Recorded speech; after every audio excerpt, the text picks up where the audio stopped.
రెండు చెయ్యగలిగిన వాడు ఒక్కడే. దుఃఖం ఇవ్వడానికి ఒకడు, సుఖం ఇవ్వడానికి ఒకడు ఉండరు.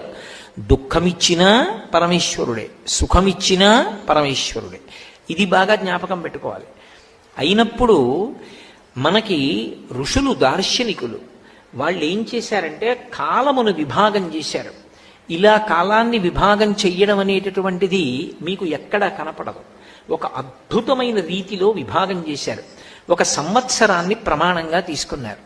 తీసుకుని ఉత్తరాయణము, దక్షిణాయనము అని 2 6 నెలలుగా విభాగం చేశారు. ఇందులో దక్షిణాయనమంతా ఉపాసన కాలం. అంటే ఇప్పుడు ప్రారంభమైందే ఇదంతా ఉపాసన. ఉపాసన అంటే ఆసన అంటే కూర్చొనుట, ఉప అంటే దగ్గరగా, భగవంతుడి గురించి ఎక్కువగా ఆలోచించి పుణ్యకర్మలు చెయ్యడానికి యోగ్యమైనటువంటి కాలమేదో దానికి దక్షిణాయనమని పిలుస్తారు. దక్షిణాయనము, ఉత్తరాయణము. దక్షిణాయనమంతా దేవతలకి రాత్రి, ఉత్తరాయణమంతా దేవతలకి పగలు. దేవతల దృష్టిలో మనకొక సంవత్సరం అయితే వాళ్ళకొక రోజు అవుతుంది. అందుకని ముందు ఒక సంవత్సరాన్ని ప్రమాణంగా తీసుకుంటారు.